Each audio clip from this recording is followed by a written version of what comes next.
Fake News de Libération, les décodeurs du monde, l'AFP Factuel.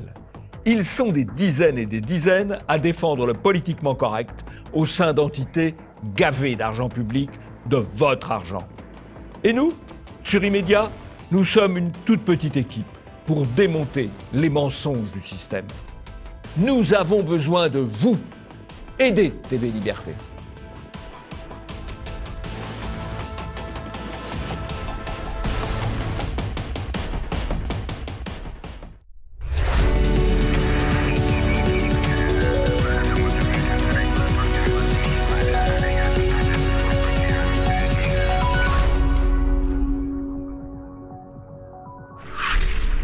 Bonjour à tous, bienvenue dans Immédiat. Exceptionnellement, c'est moi qui accompagnerai Nicolas pour ce numéro estival de l'émission. Bonjour Nicolas. Bonjour. Je passe tout de suite au titre, comme ça. Allez, c'est exactement ça. Alors tout d'abord, on va parler des émeutes algériennes bon enfant. Selon les médias qui ont couvert les exactions des supporters algériens, il s'agissait de simples incidents, une occultation médiatique évidente. Ensuite, nous parlerons du 14 juillet des Gilets jaunes embastillés. Dans l'indifférence médiatique presque totale, plusieurs figures médiatiques des Gilets jaunes ont été arrêtées préventivement. Et enfin, en sujettant un peu de légèreté, balance ta porte-parole avec l'information la plus improbable de la semaine, Laurence Saillet, porte-parole Les Républicains, qui a annoncé son ralliement à l'équipe de Cyril Hanouna. Et vous retrouverez bien évidemment le zapping et les tweets.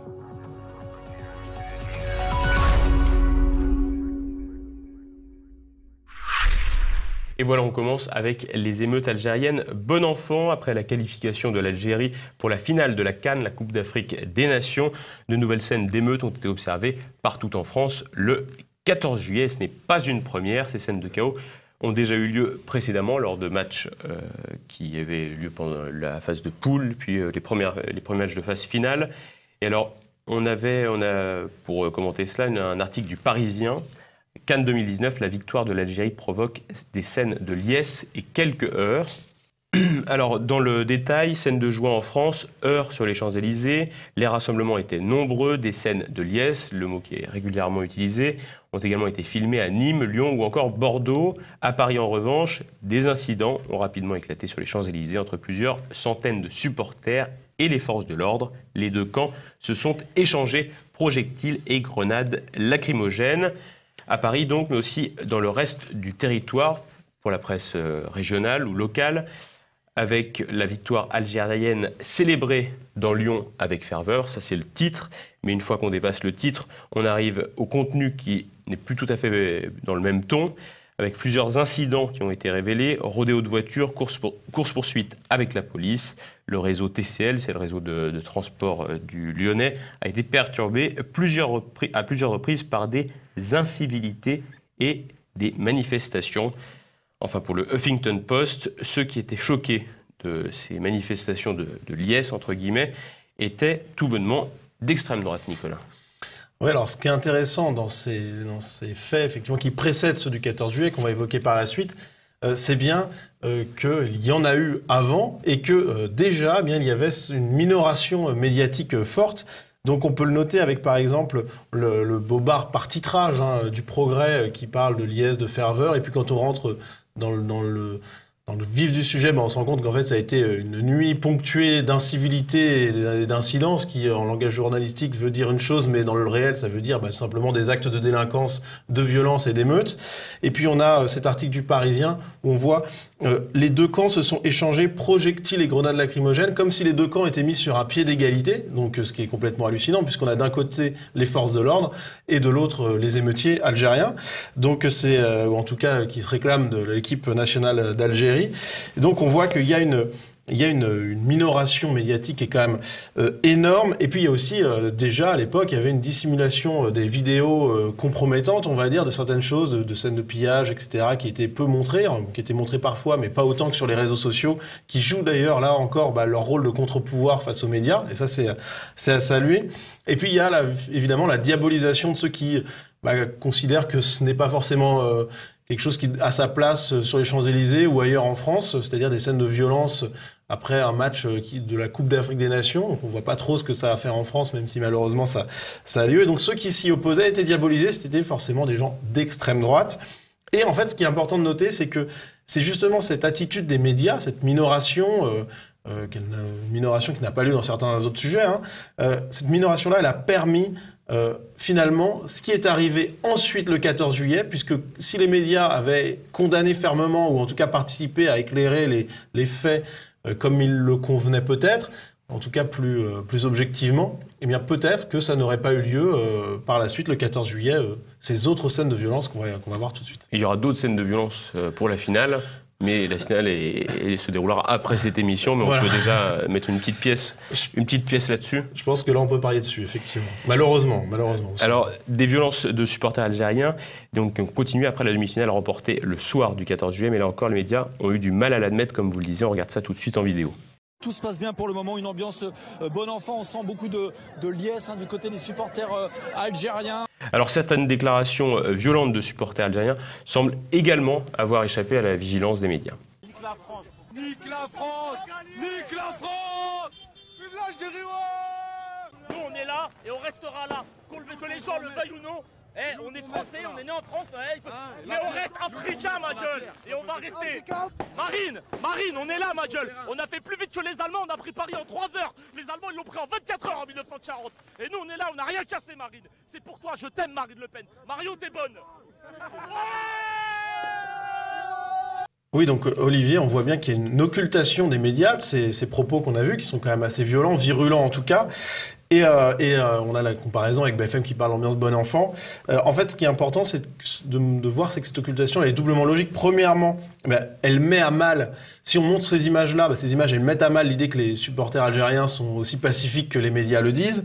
Et puis en plus, ça détruit une fiction qui est celle de l'assimilation de ces masses de personnes d'origine algérienne en France, qui est donc un des grands vœux pieux défendus notamment par les médias. Et donc cette double occultation, elle est assez logique. Alors très rapidement, les premiers incidents éclatent. Alors que la situation dégénère, BFM TV utilise jusqu'au bout des termes positifs pour évoquer les supporters algériens présents notamment sur les Champs-Élysées. Alors on parle d'esprit du 14 juillet et de moments de concorde ou encore, comme on l'a vu tout à l'heure, de manifestation bon enfant. Alors il faut parler clairement, en fait, c'était des scènes d'émeutes, très clairement, à Paris ou même ailleurs en province. Et les médias, ils ont malgré tout, alors que les émeutes avaient déjà éclaté, ont tenté de présenter les émeutiers sous leur meilleur jour. On a par exemple Le Parisien qui, avec une photo très améliorative qui montre une femme qui brandit un drapeau, nous parle de scènes de liesse dans les rues. Des scènes de liesse ont éclaté partout en France. À Paris, le quartier populaire de la Goutte d'Or a brillé aux couleurs de fumigènes allumés dans la rue. De nombreux supporters des Fennecs ont rapidement convergé vers la place de l'Étoile. Au coup de sifflet final, des policiers sont rapidement intervenus pour les repousser, parfois à coups de matraque. Et toujours dans cet article, à Marseille, des images diffusées par BFM TV montraient des scènes de joie au milieu d'un public familial. Là encore, un dispositif avait été mis en place pour éviter les mouvements de foule susceptibles de mener à des débordements. Donc on voit que quand même, tout est un petit peu minoré. On parle de liesse, de joie avant de parler d'éventuelles interventions policières, alors que l'information la plus importante, c'est bien qu'il y a des scènes d'émeutes. Même chose pour Le Progrès à Lyon, qui parle de débordement, alors que dans le sous-titre, dans le titre, on voit le terme débordement, alors que dans le sous-titre, en chapeau, on voit chaos, le terme chaos. Donc c'était ça qu'il fallait mettre en titre, évidemment. Mais surtout que c'est plus vendeur de mettre chaos que débordement. C'est plus vendeur, bien évidemment, mais par contre, c'est moins politiquement correct. Donc du coup, on prend le titre le plus neutre possible. Et puis, un tweet de la Provence qui est intéressant. Marseille, déjà 6 interpellés après des scènes de liesse. Comme si finalement, ils avaient été interpellés pour avoir été trop joyeux. Et puis on voit dans l'illustration, en plus des scènes de liesse, avec quand même du feu, des poubelles par terre. Exactement, donc on voit bien qu'il y a un problème. Alors quand on voit cette défense par minimisation et occultation, on se pose quand même la question du but. Alors il y a plusieurs grilles de lecture, mais il y en a une qui peut être la bonne, c'est finalement peut-être par une sorte d'ethnomasochisme, c'est-à-dire par haine de son appartenance à la population européenne, et donc par peur de passer pour un vilain raciste, et aussi par la volonté de ne pas participer à démontrer que le vivre ensemble défendu par le système politico-médiatique ne fonctionne pas. Donc on voit que ça peut être des explications pour expliquer ces minimisations. Alors il y a 2 réactions aux journalistes plateau qui ont attiré notre attention. C'est celle d'Apolline de Malherbe et celle de Gérard Leclerc. Et on commence tout de suite avec celle de Gérard Leclerc. Les scènes de liesse des supporters de l'équipe de football d'Algérie dans plusieurs villes qui se sont transformées ensuite à des tensions, à des incidents. Et on enchaîne tout de suite avec celle d'Apolline de Malherbe. On est passé du solennel du défilé militaire aux incidents des Gilets jaunes. Et puis le soir, la joie des supporters de l'équipe d'Algérie qui a gagné la demi-finale de la Coupe d'Afrique hier soir. Scène de liesse, parlons d'abord de ce qui s'est passé effectivement dans la soirée, avec des incidents mais plutôt contenus, y compris à Marseille. Vous dites quoi ce matin? Chapeau, les supporters et les forces de l'ordre? Écoutez, Olivier, c'est tout simplement surréaliste puisqu'on parle d'incidents contenus, coup de chapeau aux supporters qui se seraient bien tenus, alors qu'il y a quand même 282 interpellations dans toute la France, qui est quand même gigantesque pour un match qui en plus théoriquement ne concerne pas la France puisque c'est l'Algérie sur la Coupe d'Afrique des Nations. Donc on voit qu'il y a des précautions oratoires énormes et là on en revient toujours à cette peur de passer pour raciste si l'on pointe du doigt les supporters algériens quand on est un média dominant. Et Apolline de Malherbe, là, elle va beaucoup trop loin, c'est assez incroyable, mais ça montre bien qu'il y a un problème avec la dénonciation de certains actes de délinquance commis par certaines personnes en France. Et on passe à présent aux médias sportifs avec un tweet qui a retenu notre attention, celui de Pierre Ménès qui fait un peu la pluie et le beau temps sur le football, qui est assez provocateur, qui parfois est bon. Là, on va le voir, il l'a été probablement un peu moins, avec un premier tweet dans lequel il dit « Bravo à l'Algérie pour sa qualification en finale. Maintenant, amis algériens, ne donnez pas des arguments aux fachos. » C'est raté. « Faites la fête dans le calme » avec un petit emoji prière. Emoji prière, exactement. Donc c'est quand même un tweet à 9500 retweets et 33 000 j'aime, donc c'est quand même quelqu'un de très suivi. Et ensuite, quelques heures plus tard, c'est le 14 juillet, ça, on arrive le 15, et il dit « Je suis atterré par les incidents de la nuit et pour le coup, je ne peux défendre l'indéfendable. » Du coup, il est finalement peut-être un peu facho lui aussi. Plusieurs centaines de gardes à vue, c'est inadmissible, c'est que du foot. Merde, avec son style toujours légendaire. Alors, ce qui est intéressant dans ces tweets, dans cette prise de position, c'est bien que la diabolisation qu'on avait vue une semaine avant le 14 juillet, qui était de dire ceux qui en veulent aux Algériens d'avoir mis le bazar dans les rues sont des fachos, sont d'extrême droite, ça fonctionne, puisqu'on a Pierre Ménès, qui est donc un commentateur sportif, qui à la base n'est pas un commentateur politique, qui considère que réclamer l'ordre dans les rues de France, c'est être quasiment un facho, donc ce qui est complètement incroyable. Donc là, on a une preuve que finalement, le discours diabolisant porte, mais on est un peu rassuré, puisque finalement, pour un journaliste de gauche, un facho, c'est celui qui a finalement juste un seuil de tolérance un peu moins élevé à la violence que lui, mais globalement, Pierre Ménès est arrivé à la raison, il a rejoint le camp des fachos après les émeutes. Alors on va rester dans le journalisme sportif et spécialement foot avec le magazine SoFoot qui est spécialisé dans le football et la culture foot et qui a publié un article tout à fait lunaire en occultant complètement les violences à Paris avec comme titre on a vécu l'incandescente nuit algérienne. Alors on peut y dire que la foule est incontrôlable, plutôt dans le bon sens du terme. Je vous parie qu'il y aura encore des débordements, mais il faut comprendre pourquoi. Alors on nous explique quand même pourquoi. Parce qu'ils sont jeunes et ils ne se sentent pas intégrés en France et ils ont besoin de se faire entendre. Ils ne réfléchissent pas aux conséquences. C'est pas très sympathique pour eux parce que ça les met quand même à un niveau qui n'est pas très enviable. À 23h à peine, le métro est déjà progressivement envahi sous les regards médusés de Parisiens qui pensaient peut-être jusqu'ici passer un dimanche sans saveur. L'ambiance devient de plus en plus chaude, mais aucune violence n'est à déplorer. Donc ça c'est bien, c'est dans le monde de SoFoot. Les incidents seront moins graves qu'après le quart de finale.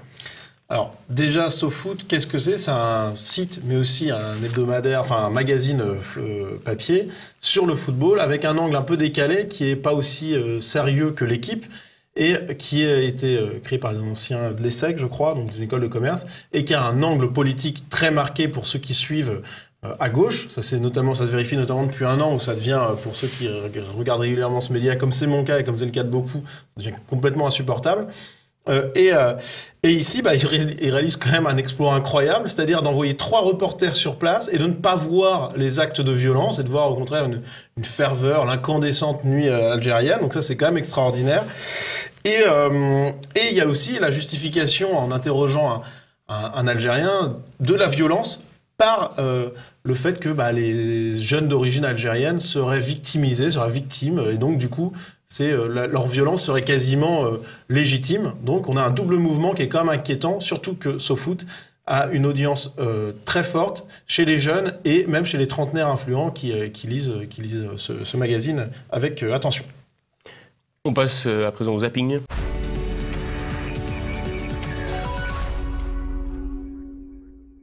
Tout le monde ne mange pas du homard tous les jours. Bien souvent, on mange plutôt des kebabs. Ça vous surprend qu'à l'Assemblée nationale, on puisse être amené à servir du homard? Moi, je n'aime pas ça. Je n'en mange pas. J'ai une allergie, j'ai une intolérance aux crustacés, aux fruits de mer. Je ne prends pas de champagne. Alors vous voyez, je déteste le caviar. Alors vous voyez les histoires qu'on raconte à partir d'une photo. Le champagne, ça me donne mal à la tête. Donc je n'en prends pas. François de Rugy, en ce moment même à Matignon, convoqué par Édouard Philippe après ces affaires de dîner à l'hôtel de la Sey, d'appartements rénovés. Ils veulent surtout pas donner le sentiment de céder un pouce de terrain au Panzer Division de la pression journalistique. Et là, en l'occurrence, à Mediapart. Ce qui est sûr, c'est qu'on a changé d'époque. Et donc moi, qui aime bien aussi l'histoire, j'ai repensé hier matin, en lisant l'article d'Arfi dans Mediapart, à l'époque des années 30.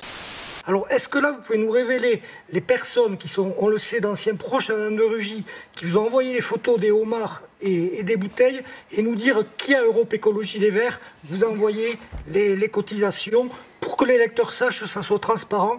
Comment vous avez eu ces infos? Il n'y a pas de secret des sources là-dessus, mais il faut que ces gens-là assument aussi. Qui vous a donné les informations? Là, on a besoin. Je pense que Pascal Jalabert est très optimiste, mais on va vous laisser répondre, Michael Ajdansberg. On les donnera, nous, les noms, si on les a. Et on va les avoir. Et on va les avoir. On vous a quand même connu moins timide sur les affaires Fillon, où là, pour le coup, pour quelques articles de presse, tout le monde s'est précipité sur lui en voulant l'assassiner. Par rapport à François de Rugy, on est timoré? Je pense que vous êtes plus timoré que dans l'affaire Fillon. Oui. Allez-y, Olga Giverny. La preuve, on en parle pendant une heure là. Allez-y, Olga Giverny. Vous êtes juste en train de dire que on va pas faire démissionner quelqu'un sur des articles. Je suis d'accord. Voilà, mais pour François Fillon, c'est pas cette théorie-là. Est-ce qu'on peut laisser répondre Olga Giverny? Merci.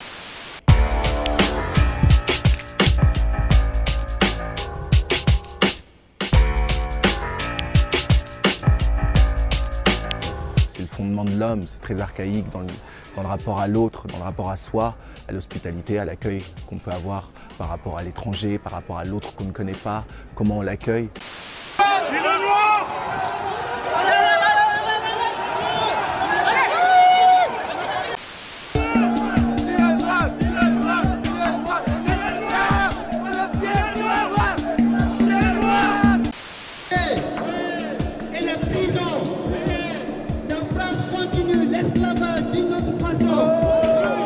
On revendique dans notre droit le papier, logement et d'arrêter le racisme. Nous ne sommes pas les ennemis de France. Au contraire, c'est nos grands-parents qui sont morts pour la France. Et aujourd'hui, on doit être comme frères et sœurs. Mais aujourd'hui, le plus ennemi de l'Afrique, c'est la France. En fait, on n'est pas chez eux, hein. On est chez nous. La France nous appartient. Parce que c'est nous qui avons fait la France. Nos grands-parents ont combattu pour la France. Tout ce que la France a aujourd'hui. Nous devons dénoncer avec la dernière énergie possible les poursuites judiciaires lancées contre Carola Rackete et Pia Klemp en Italie. Nous devons les dénoncer parce que nous sommes la ville de Paris et nous devons les soutenir. Et je vous propose, dans ce vœu de l'exécutif, de leur accorder la médaille de la ville de Paris et que tous ensemble, nous les recevions pour leur exprimer notre gratitude.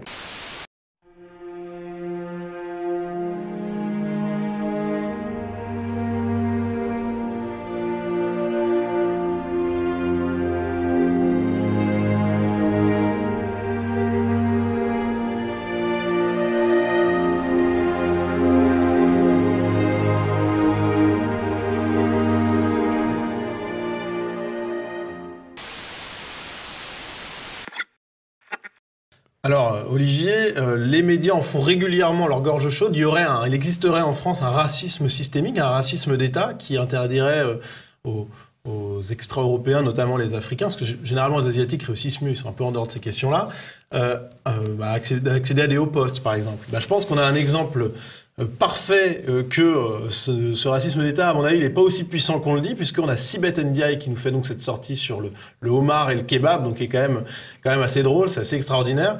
Et si elle a pu arriver au porte-parole du gouvernement, voilà, le racisme systémique qui est vanté par beaucoup de médias, France Culture, etc., doit être moins fort qu'on ne le pense. Et puis, cette affaire de Rugy, sur laquelle on s'était prononcé la semaine dernière, on n'avait pas tous les éléments parce que c'était juste au tout début. Là, on a assisté à la démission de François de Rugy. C'est la victoire de Mediapart. Et la victoire de Mediapart, d'Edoui Plenel, de Fabrice Arfi, etc., elle a été mal vécue par certains journalistes, par certains éditorialistes. On a donc, par exemple, Alexis Lacroix de l'Express qui parle des années 30 pour évoquer le journalisme de Mediapart. Et puis on a aussi et surtout Pascal Jalabert, qui est donc rédacteur en chef des pages d'information générale des quotidiens régionaux du groupe EBRA. En fait, ce sont 9 quotidiens régionaux, le Dauphiné Libéré, le Progrès dans l'Est de la France. Et avec un lectorat qui est donc estimé à plus de 4 millions de lecteurs par jour, donc c'est un poids considérable. Et il demande sérieusement aux journalistes de Mediapart de briser le secret des sources avec un ton quasiment mafieux, donc c'est très inquiétant.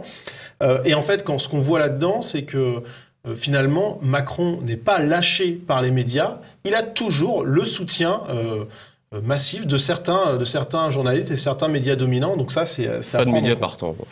Pas de Mediapart en revanche. Enfin, en tout cas, ils ne s'attaquent pas frontalement à Emmanuel Macron. Mais effectivement, ils attaquent à ses lieutenants.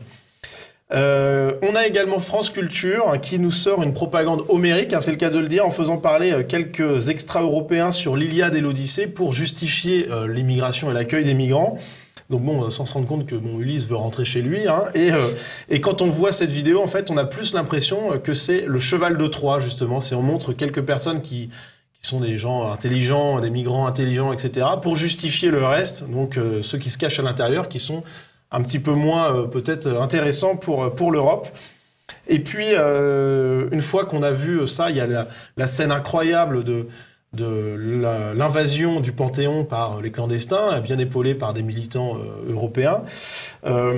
Et ce qui est intéressant de noter, c'est le discours où l'une des personnes au micro parle du fait que la France est à eux parce que c'est eux qui l'ont construite et c'est eux qui se sont battus pour elle. Et donc ça, c'est toute la propagande politico-médiatique qui fait de tous les Africains les sauveurs, les constructeurs de la France, qui est régurgitée par lui. Donc c'est intéressant de voir l'influence des médias, même chez les clandestins.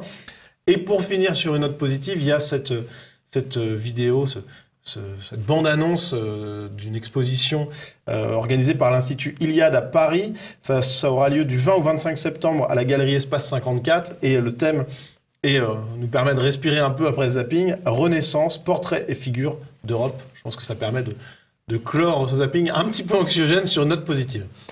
Alors, on va repasser à une note anxiogène. Du coup, on va parler du 14 juillet. Et avec ce titre, les Gilets jaunes embastillés. Alors, les Gilets jaunes qui se sont invités au défilé du 14 juillet pour se refaire la cerise. Et cela s'est remarqué. Plusieurs scènes ont marqué les esprits, des violences après le défilé. D'abord, les violences sur les Champs-Élysées, un dispositif policier inadapté et pas sérieux, selon l'Express. Mais aussi et surtout les huées subies par Emmanuel Macron.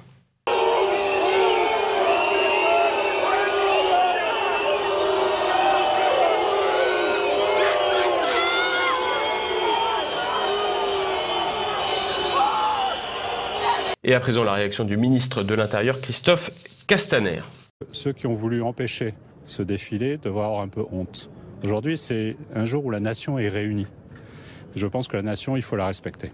Oui, alors là, c'est complètement extraordinaire. On a un mensonge total, c'est-à-dire le fait que les Gilets jaunes qui ont sifflé Macron ont voulu interrompre le défilé, donc mensonge total, pas repris par les journalistes, évidemment. Et c'est pas le premier, c'est des mensonges de Christophe Castaner sur les Gilets jaunes, puisqu'il avait lancé un bobard énorme sur l'attaque prétendue de la Pitié-Salpêtrière, ce qui s'était révélé complètement faux. Donc là, on est quand même dans de la récidive. Pour un gouvernement qui prétend lutter contre les fake news, ça fait un peu tâche. Il est à bonne école puisqu'Emmanuel Macron a lui aussi une version assez particulière, on va le voir, de cet épisode. Nos militaires, comme nos policiers, comme nos pompiers, tous ceux qui ont défilé hier, qui parfois aussi ont été abondamment sifflés par les mêmes.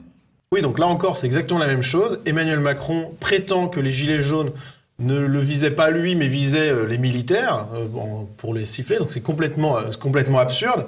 Là encore, pas de remise en question des médias, évidemment. Et ce qui est dingue, c'est que vraiment la déclaration dans son ensemble, elle est extrêmement cynique. Vraiment, il se sert des militaires comme bouclier et ça laisse quand même un arrière-goût un peu malsain dans la bouche. Et ce qui est étonnant, c'est que les journalistes, effectivement, enfin c'est étonnant ou pas, vont dans son sens, puisqu'on a par exemple le Huffington Post qui, dans une vidéo d'interview, réalise l'exploit de n'interroger que des passants qui, bien finalement, ne comprennent pas les huées des gilets jaunes. Donc c'est quand même étonnant de ne trouver personne qui a un avis différent. Donc on le voit, les médias jouent le rôle finalement presque de relais de la propagande ou des mensonges de Christophe Castaner et d'Emmanuel Macron, et les devancent même parfois, ce qui est encore plus inquiétant. Oui, parce qu'ils s'inscrivent parfois dans une démarche de relais, mais aussi parfois dans un silence coupable, notamment sur les arrestations arbitraires, parce que l'information n'a pas été cachée par les médias, mais elle n'a pas du tout eu l'écho qu'elle aurait probablement dû avoir.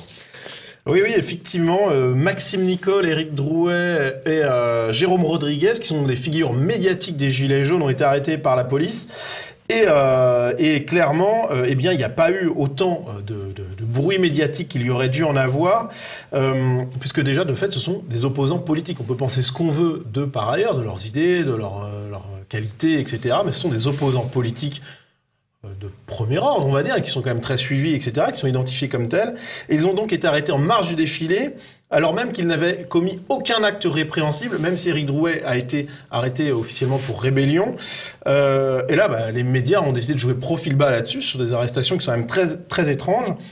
Et alors, on voit peut-être une explication à tout ça, c'est que un syndicaliste interrogé par France Info déclare: les têtes du mouvement des Gilets jaunes ont été interpellées à titre préventif. Donc, quand on parle d'arrestation préventive d'opposants politiques, on tombe quand même à 2 doigts du totalitarisme. Et là, les médias ont peut-être eu peur de relier Emmanuel Macron à une pratique quasiment dictatoriale, totalitaire ou voilà, à la marge.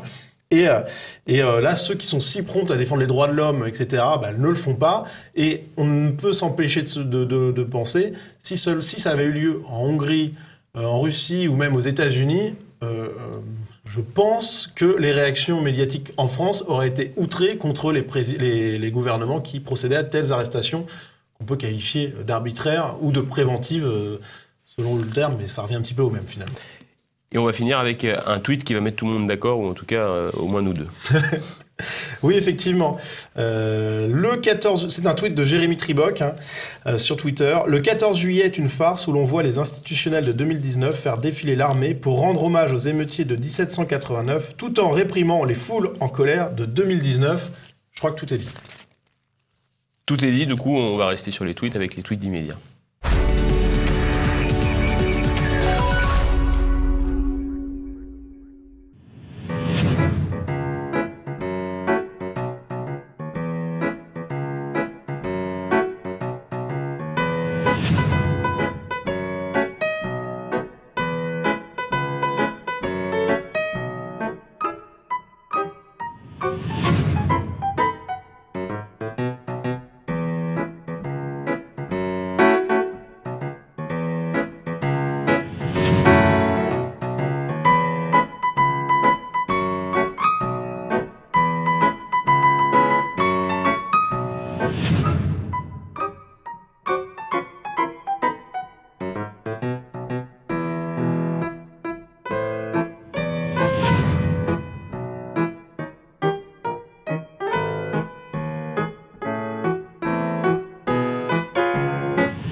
Alors les spectateurs d'immédiat le savent bien, l'une des méthodes de propagande médiatique les plus courantes et les plus efficaces, c'est l'occultation. Et là, on a des exemples d'occultation, et qui sont des exemples presque caricaturaux, tellement c'est énorme. On a tout d'abord un migrant syrien qui viole et tue une jeune Française. Et là, silence des médias et même de la classe politique, alors qu'on est en 2019, n'est-ce pas, année de lutte contre le féminicide selon Marlène Schiappa, ou en tout cas c'est à peu près l'idée qu'elle veut faire passer. Et là, on a donc un féminicide de premier ordre, très violent, et on n'a pas d'indignation politico-médiatique comme il y aurait dû en avoir. Et les médias l'évoquent, mais pas de la même manière que si ça avait été inversé ou autre. Donc là, on a une première occultation. Deuxième occultation, qui vient du gouvernement cette fois-ci, c'est le nombre de voitures brûlées lors du 14 juillet. Bon, finalement, circuler, il n'y a rien à voir. Les chiffres, on ne les donnera pas. L'explication, c'est que ça ne sert pas à grand-chose finalement. Si, ça sert un petit peu quand même à quantifier, à analyser l'état du pays, à quantifier le nombre de voitures brûlées, le nombre d'actes de délinquance, c'est quand même important. Et puis, autre occultation, c'est les églises dégradées cette semaine. Il y en a tout le temps, vous me direz, mais c'est quand même bien d'en parler. Silence radio, donc de la part des médias, et notamment sur ce fait où on voit donc un homme qui rentre dans une église avec un bidon d'essence pour procéder à un incendie, un attentat quasiment, s'il y a une motivation politique derrière en tout cas. Aucun bruit médiatique particulier. On imagine un petit peu la chose. Si ça avait été dans une synagogue ou dans une mosquée, je pense qu'on en aurait un petit peu plus entendu parler. Et autre chose, c'est finalement le racisme à l'occasion de la Coupe d'Afrique des Nations entre Arabes et Africains subsahariens, qui est en fait très, très puissant. Là, les médias n'en parlent pas, alors qu'il y a de multiples preuves qui circulent sur les réseaux sociaux, etc. Mais ça n'existe pas pour les médias, c'est normal, ça va contre leur discours de vivre ensemble, donc ils vont surtout pas en parler. Et ce qui va aussi avec l'occultation, finalement, c'est la diabolisation de ceux qui en parlent. Et on a par exemple cet exemple de Tommy Robinson, qui, en Angleterre, a été condamné à de la prison pour avoir tout simplement fait du journalisme en marge d'un procès de gang de violeurs extra-européens. Et donc, il est parti en prison, donc soutien à lui, parce qu'effectivement, c'est quand même compliqué d'exercer son métier de journaliste en Angleterre en 2019. Et puis, un signe positif pour finir, l'information scientifique dans les médias inquiète de plus en plus d'experts, d'observateurs scientifiques, qui voient des signes inquiétants d'un retour à l'obscurantisme dans certains médias. Bon alors, sur le principe, c'est évidemment très bien. On espère juste que ces observateurs scientifiques sauront défendre tous les consensus scientifiques, même ceux qui les dérangent le plus. Et on pense par exemple à ce consensus scientifique total sur les différences intellectuelles moyennes entre les populations, mais c'est pas évident qu'ils prennent position publiquement sur la question. Et alors on va finir avec un sujet plus léger. Alors avec un jeu de mots inévitable, donc je vais le faire, ça y est, c'est fait. Laurence Saillet, porte-parole des Républicains, annonce le 15 juillet dernier démissionner pour devenir chroniqueur dans l'émission Balance ton poste de Cyril Hanouna. Alors elle a été interrogée par Paris Match. Alors elle était porte-parole des Républicains depuis 2017. Elle a décidé de démissionner de toutes ses fonctions. En mai dernier, elle était candidate aux élections européennes et 10e sur la liste de François-Xavier Bellamy. 10e, c'est peut-être pas suffisant sur cette liste. Alors elle a dit « J'ai décidé de prendre part au débat de manière différente ». Balance ton poste de Cyril Hanouna est une émission politique qui a très bien marché. Elle a su séduire les jeunes. Et c'est une émission dans laquelle on peut débattre sans agressivité. En tant que porte-parole, on a une parole qui se modère naturellement. J'ai envie d'avoir une expression plus libre, plus cash, plus engagée. Du coup, elle quitte la politique pour être engagée. Oui, ce qui est intéressant, c'est les moqueries et les remarques outragées qu'elle a subies, qui ont été nombreuses chez les hommes politiques, notamment de son parti, mais aussi chez les journalistes, comme par exemple ce tweet de Béatrice Houchard, « Servir la France, disent-ils », donc un tweet un petit peu moqueur, un petit peu critique. Et cette étonnante reconversion, parce que elle est clairement étonnante, honnêtement, quand j'ai vu la nouvelle, j'ai dû vérifier 2 à 3 fois pour bien comprendre que c'était pas une blague, c'était pas une fake news. Cette reconversion, elle s'explique en fait assez facilement. Premièrement, l'impact d'un débat chez Hanouna, il est bien plus important qu'un débat politique sur BFM ou sur CNews, parce que ce sont des gens qui ne sont pas du tout les mêmes spectateurs qui regardent ça.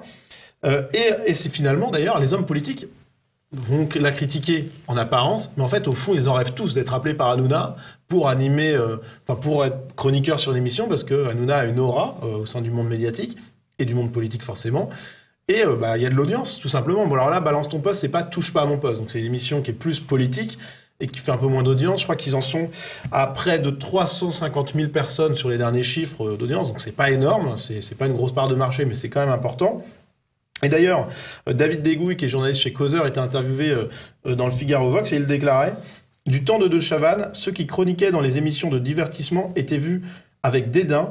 Aujourd'hui, ce dédain a été transféré sur ceux qui font de la politique. La société de divertissement est mieux vue que le monde politique. » Et là, je pense que c'est une analyse qui est bonne. Hein. La politique, alors n'est peut-être pas totalement morte, mais est quand même un petit peu en voie de décomposition. Il y a de moins en moins de pouvoir pour les hommes politiques. Finalement, Hanouna, il a peut-être plus de pouvoir que Laurent Saillet quand il a été porte-parole chez Républicains. Enfin, c'est même pas peut-être, c'est sûr et certain. Il y a de moins en moins de liberté de parole. Elle l'a déclaré elle-même. En fait, son discours était très engoncé dans la politique de parti, etc. Donc, on a moins de liberté de parole. Et puis, il y a de plus en plus d'embêtement, hein, pour parler clairement. On peut plus frauder comme on le faisait parce que Mediapart fait une enquête sur nos frais de déplacement, sur notre goût pour le homard, etc. Du coup, on aura peut-être rugi chez Hanouna. Peut-être. Sans homard, peut-être. À mon avis, il va prendre quelques vacances, François de Rugy, avant de revenir. Mais voilà, donc c'est pas étonnant que la politique attire moins qu'avant, chez les jeunes ou ailleurs.